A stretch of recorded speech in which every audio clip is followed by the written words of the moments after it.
Hey everyone, Ryan here from Pop Culture Beast, and we're talking with actor R.A. Mihailoff.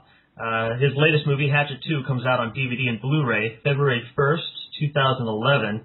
R.A., thanks for sitting down and talking with us today. Oh, you bet, Ryan. Glad to have the opportunity. Cool.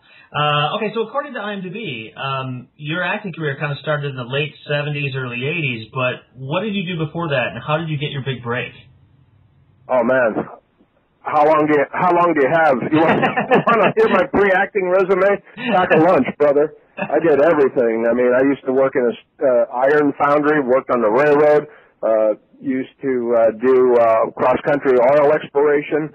I just went out and did a whole bunch of stuff when I was a youth, Your Honor. Right. You know, I thought that I should have a broad wealth of experience before I tried to enter the acting business and portray whatever came up, you know? Sure. So when did you get the acting bug? When did that start for you? Well, it started when I was in high school. When I was 15 years old, I decided that I wanted to be an actor, and they wouldn't even let me be in the drama club. I had to wait till I was 16. And then I joined, my high school drama club. You've heard that expression, a big fish in a small pond? Yeah. I was a whale in a mud puddle. I came from a small rural school. There was, most of the guys weren't interested in, being in plays and things like that. Yeah. That movie, All the Right Moves, is sort of, the one with Tom Cruise, the steelworker son and things like that. Sports, Friday night, forget about it. Football. And somehow, though, I was able to travel in both arenas, because I was also a big time, well, not big time, but, pretty good football player. And I was able to, cross back and forth between the two disciplines that are usually at odds with each other. Sure. Yeah. So that's how I started, and then I got disenchanted with the whole academic deal, and I almost didn't graduate from high school because of a bad attitude. So I was in danger of failing my senior English class because I had a bad attitude, and finally I made a deal with my teacher. There was a student drama festival coming up at a local college, and I told him that I would write, direct, produce, star in an original play for this drama festival, and give me a pass-fail grade depending on how well I accomplished that. Wow. I graduated. Yeah, that's cool. That's great. Yeah. So that, but then I had a bad attitude. I'd thought about trying to go to Juilliard, believe it or not. But like I said, again, I was disillusioned by the whole process of academia, and that's when I went out and started doing, the oil exploration, the iron foundry, the railroad, and things like that. Then several years later, I was baling hay for a local farmer's wife, who just happened to be head of my community theater in my home area, and she drafted me. She said she knew me since I was a kid, and she drafted me for one of the shows at the community theater. Met a college professor. One of the members of the cast was a college professor. Did a couple shows at the college.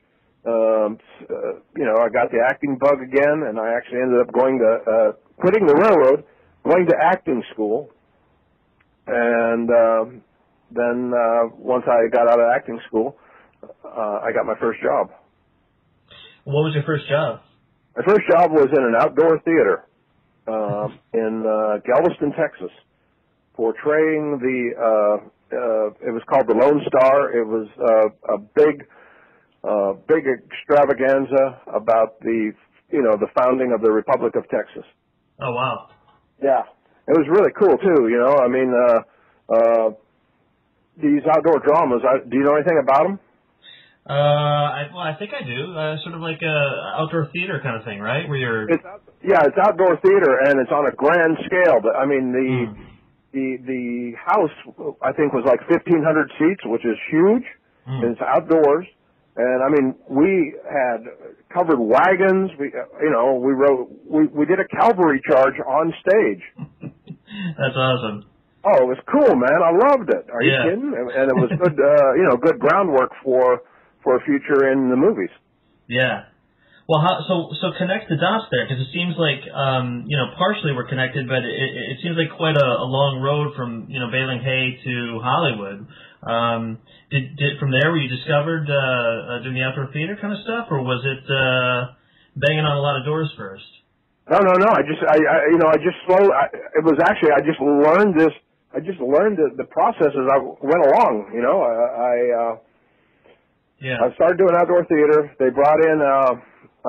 Check this out! Listen to this. You're never going to believe this. In this outdoor theater. It was the inaugural season, the first season ever. Yeah. So they hired a professor from Fordham University to come down and direct it, open the show. Uh-huh. And he was going to bring a student of his. Maybe you've heard his name, Denzel Washington. Sure. Okay, I know the guy. He brought a lot of his students, and one of his students who was actually supposed to be in the play was Denzel Washington, but Denzel didn't make it. He booked his first big part in a movie, the Wilma Rudolph story, just prior to theater season. Yeah. So he didn't make it, but anyway, so I just slowly learned. I just slowly started to put two and two together, and yeah. You're with your fellow actors. They know a little bit of information. Others know a little bit of information. I ended up moving to Dallas. I got an agent. I did a movie called The Lathe of Heaven, the original, not the remake. I just kept kind of like learning how. Believe me, it was a slow, arduous process. Because no one really sat me down and told me, if you do this, you can do that, and if you can do this, you can do that. Yeah. Well, you've worked quite a bit with Jeff Burr, notably Eddie Presley, also, of course, the sequel to Pumpkinhead, and then, of course, obviously, Texas Chainsaw Massacre 3. Can you talk a little bit about working with Jeff Burr and how that came about? Oh, you bet. He's one of my dearest friends, and I give him credit for at least 85% of everything I have in this business. I credit to him because he cast me as Leatherface in Texas Chainsaw Massacre 3. And we first met when I finally moved to Hollywood. I had read several years before that USC was a proving ground for directors that go on to bigger and better things like George Lucas and Steven Spielberg. Yeah. So I thought perhaps if I went down and did some student films at USC, if I did enough student films at USC, eventually I would run across and make the acquaintance of somebody that would be successful in the future. Right. And so I did Jeff Burr's student film at USC. We really hit it off. We became good friends. We stayed in touch over the years. And when he was hired to direct Texas Chainsaw 3, the truth is he actually offered the role of Leatherface to Gunnar because he has a great respect for the business and the history of the business. Sure. Unfortunately, Gunnar was unable to successfully conclude negotiations with New Line, and that left the part wide open, and I was kind of like the next logical choice. Oh, that's great. I'm sorry? Oh, I was going to say, let's jump ahead real quick. How'd you get involved with Hatchet II? Because that's obviously, you've got another very iconic horror character in Victor Crowley in that. Kane Hodder's playing him. But, another big horror movie that you're now a part of, or horror franchise, I should say. How'd you get involved with that? Well, actually, back to Texas Chainsaw 3. Kane was a stunt coordinator on Chainsaw 3. And he and I have just, known each other for 20 years. Hatchet 2 makes, I think, our fourth movie we've done together. Wow. Fourth, fifth. I can't remember. I'll have to recount, but it's four for sure. Anyway, Kane and Rick McCullum, who is also in Hatchet 2, started a group called Hollywood Ghost Hunters, and they invited me to join. I was going to ask you about that. I got to say that I am so fascinated with this, and I definitely want to talk more about that. Let's talk about that right now. What's the most frightening or interesting experience you've ever had on a ghost hunt? Because first talk about what the ghost hunters do, and then anything interesting that's happened. Okay. Well, I'll tell you, one of my favorite places to go, and I've been there several times, is the Oman House. And if you're not up to speed on what the Oman House is, I call it the Sharon Tate House. Oh, yeah, of course. Okay. Uh-huh. And I've been up there with Hollywood Ghost Hunters on 3 occasions. And that's one of my favorite places to go because Dave Oman, the owner of the house, I just really hit it off with him, and he's fascinating. He's just absolutely fascinating to listen to and things. And he's so generous with opening the house to investigation. And, now, is this? I've been up Cielo Drive a few times. Is this? Are we talking about? Because I know the actual Tate Polanski residence was destroyed a few years back. They tore it down. They built something else. Is this that house at the top just before there, or is this the? Yes, it's about 100 yards down Cielo Drive from the actual location. Right, and I think I recall Jay Sebring is supposed to haunt the room or something like that, the house. Is that? Yeah. Well, yes. Dave Oman believes that all of the decedents are there. Oh, okay. I was actually in Dave's bedroom with a K2. What's a K2? I meant. That's the light. Okay. The series of lights, and I started asking, I just started calling out to Sharon, Jay, Abigail. I went through the whole list, and at one point the K2 lit up like a Christmas tree. Mm. We went back on the second time we went back. We went with the editor of Haunted America, and he brought something called the Telephone of the Dead. And over the course of the evening, it seemed that we were communicating with Sharon Tate, and one of the questions that remains vivid in my mind is the question to her was why was she still here, or why wasn't something of that effect. Yeah. And the answer was, I'm waiting for Charlie to cross. Oh, jeez. Yeah. Whoa. Yeah. And if you go to our website, HollywoodGhostHunters.com, and you go to some of the evidence from the Oman House, there's a video, and to me, I mean, we didn't see it with the naked eye; it was only afterwards. Yeah. But there's a video that's like a translucent outline almost, but in my opinion, it looks like a child running, kind of like running across the hallway. Wow. Yeah, well, I could talk to you all day about Hollywood Ghost Hunters. I'm really fascinated with this stuff. But, we do have limited time, I guess. So. And that's a subject for another interview. You bet. We can do that if you'd like. Yeah, I'd be up for that, definitely. but anyway, how Hollywood Ghost Hunters ties into Hatchet II is Adam was with us the first night we went to the Oman House. Oh, okay.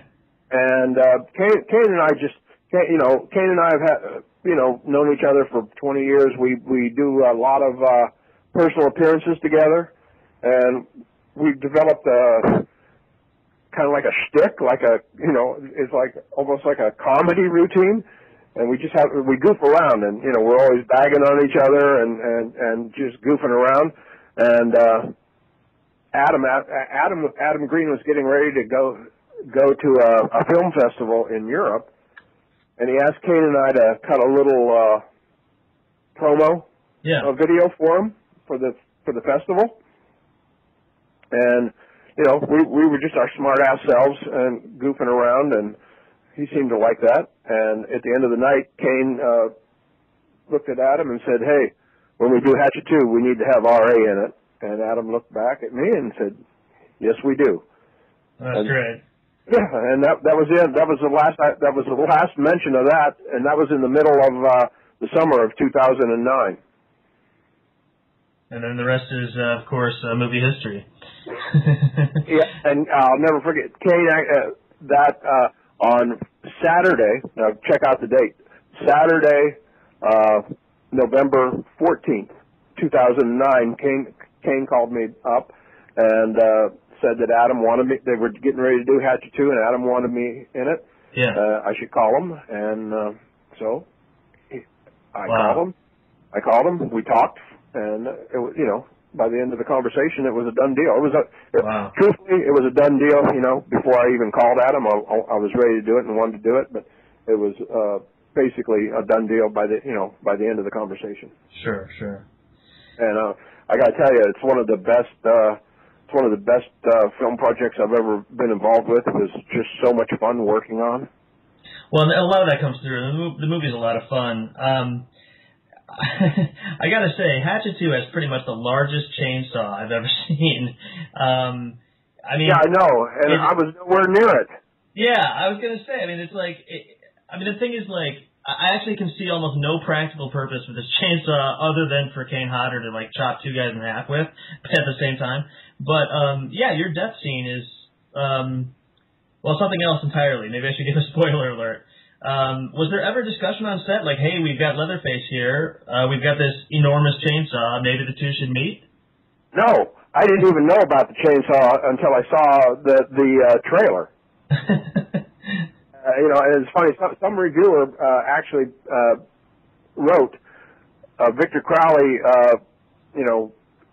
makes an appearance with a chainsaw that would even make Leatherface envious. Yeah. and it's true. But yeah, man, I completely ignorant about the whole chainsaw deal until the end. I just would have liked to seen him shoot the scene, but I guess I was probably working somewhere else at the time. Yeah. What is next for you? What do you got coming up? Are you doing anything else soon? Well, I'm kind of superstitious, and I don't like to speak about projects until the I's are crossed and the T's are dotted, if you know what I mean. Of course, yeah. And so I'm not ready to say what's in the works right now, but hopefully I'll be able to make some, an announcement in the not too distant future. Okay, cool. Well, we'll keep an eye out for that. I guess one final question. Do you have any advice for, up-and-coming actors or filmmakers, people who are interested in getting involved in movies? What do you have to say for them? Never give up. All right. On that note, thank you so much for your time. This has been Ryan talking with R.A. Mihailoff. And, thanks so much. Anything else you want to say before we sign off? Just thank you for giving me the opportunity to ramble on. All right. Well, we appreciate it. Thanks a lot. All right, Ryan. Thank you. I've really enjoyed this. Take care. All right.